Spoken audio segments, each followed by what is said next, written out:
Ni hao, good morning. Good morning. Such a pleasure to see you again. So nice to see you. So nice to see you. Happy New Year. Happy New Year. I have Wow. something for you. 新年快乐. Oh, 新年快乐. So beautiful, very Chinese. Thank you. What is inside? A picture Wow. of our family. Our whole family came and spent the holidays with us. Big family. Big family. Coming all the way from the United States? All the way from the United States, including our brand new little Suner, who's only The one. granddaughter? Yes. Oh my God, Yes. so lovely. And she had all 8 adults wrapped around her finger the whole time. I'm sure you are extremely happy at the time. So Yes. please, shall we? Yes, please Thank come you. in. You have a beautiful home. Thank you, thank you. We've been packing, so a lot has already been sent Yeah. back to the United But States. look at this, wonderful. Well, thank you. I'm so delighted you're here this morning. You have a lot to pack these days. We did. We have so many special mementos that we'll be taking home with us. Friendship and love, I guess, from your Chinese friends. Friendship and love are at the top of the list of what I will miss the most about China. I don't want us to go emotional already at the very beginning of our conversation, but I am already getting there.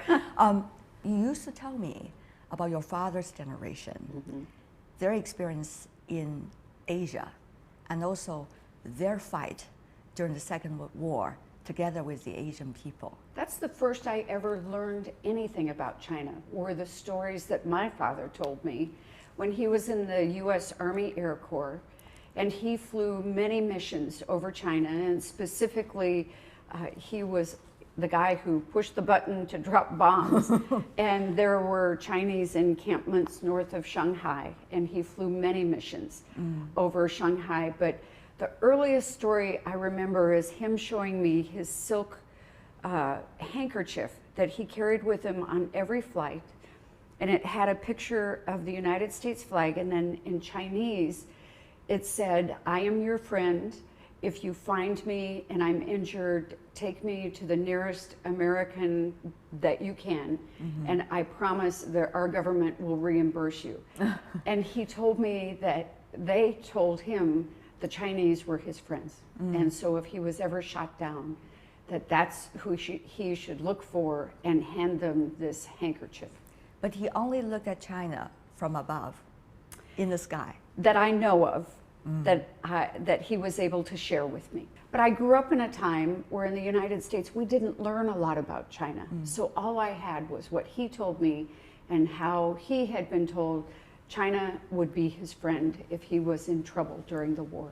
Is that handkerchief still in the family? It is. We framed it, and it's really a sacred keepsake for my sisters and I. With your husband, Ambassador Baucus, you stayed here for almost 3 years. Yes, we did. It's a very different layer of friendship. It is, and I think that is the thing I will miss the very most, are my friendships. I had really no idea what to expect when we came. I'd never been to China before, but the thing that I will take home with me as the deepest impression are the people that I met, especially the women that I've become friends with. And those friendships will never go away. I'll keep them in my heart always. You're only a few days to go before you wrap up your whole mission here in China. Yes. Do you still remember the first day when you arrived? Oh, clearly. I remember the first day because First Lady Michelle Obama was coming just a couple of days later, and it was very hectic. And we didn't have a house to live in. They were restoring and renovating some of our house. We were in a hotel. But I remember immediately the outpouring of support and warm welcome that we got from the Chinese people that we started meeting right away. And after that, the First Lady of the United States met with the First Lady of China. They had some great days together. Yes, and I was so fortunate to be able to spend a great deal of time with them. Well, meeting Madame Peng was such an honor, and she is so gracious and so lovely and very kind. And I was really impressed with the connection that she and Michelle Obama made, because Michelle is also very gracious and very kind. I just felt so privileged to be with 2 women that I admired so much. 2 great professional women. Yes. So are you. Well, thank you. You used to work as a lawyer. Yes. Particularly for women's rights, children's rights. How is that like for you? I mean, transfer from a very strong fighting lawyer into the first lady of the embassy. You're right. I spent more than 25 years with advocating for women and children, particularly in prevention of family violence and child abuse. But what was really wonderful coming here was being able to make a contribution to China's implementation of the brand new domestic violence law, which I applaud China for enacting a very good, solid piece of legislation. And also you developed this very personal friendship with a lot of strong women from China. Yes. Are there common characteristics you have noticed from them? It's so dangerous to generalize, but I really want to have some impression from you. I think I have met some very impressive professional women in China, and I think the common thread is a bit of a sense of adventure, willingness to take a risk, to follow their heart's passion. They listen to that voice in their head, and they're not afraid to take some risk. On many of the points, you have so many common grounds of thoughts with your Chinese women friends. But on the other hand, maybe about politics, about other issues, it might differ a little bit. At those situations, how would you handle it, Ms. Hanes? Well, I handle it exactly the same way I handle it at home. My very best friend, lifelong, is a Republican, and my husband and I are Democrats, and we still can maintain our very close friendship. I think it's just human courtesy to respect and value the opinions and outlook of others without passing judgment, as long as nobody's getting hurt in the meantime. So I find diversity of opinion to be really a wonderful basis for friendship. Chinese American, many say, have some common grounds, particularly they are very down to earth. Yes. Yes. Is that the easy point for the two to connect to the rest of the country? Yeah. I think it is. One of the things I'm going to encourage everyone that will listen to me when I go home is for Americans to come visit China. There are many Americans who didn't have a proper historical perspective of China and this rich culture that goes back more than 5,000 years. So I think it's very important for Americans to learn as much as they can. And if they come to visit, they will find the Chinese people very warm and inviting. When you go back to the United States, you and Mr. Ambassador are going to be private citizens for a while. Yes. What is your plan? The first thing we'll be doing is going to Iowa to visit Governor Terry Branstad and his wife, Chris, who has been nominated to be the next ambassador to China.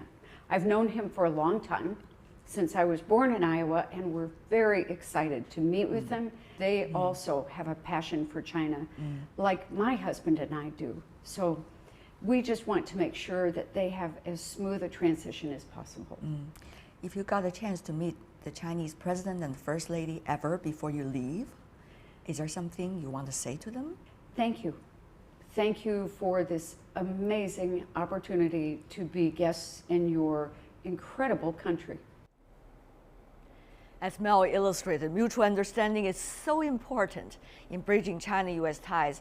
So how would ordinary Americans, such as a young girl, see China for the very first time? Mel would be the best person to ask. And I did ask her about this, and she has given some great answers. Listen in. Are the Chinese people bad? No, they're wonderful. Who are they? What do they want to do? They are people just like we are, that want to raise families, have a roof over their head, have some good health care, enjoy life, especially with their family. Are we going to have wars? I don't believe we will.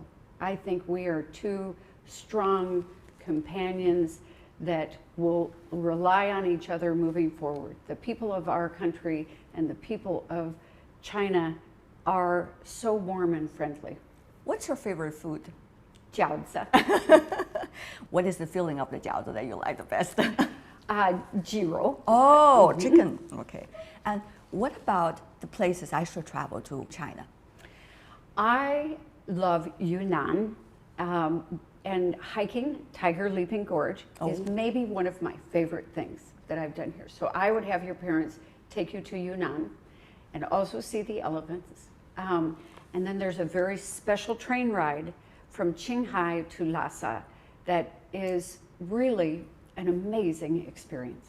What do I need to do from now till I grow up so that I could be like you and have as many friends as you did in China? Well, you need to study about China. So you need to read as many books as you can to understand their very long and interesting history. And it's fascinating. So read as much as you can. Watch as much as you can. There are documentaries that are very good.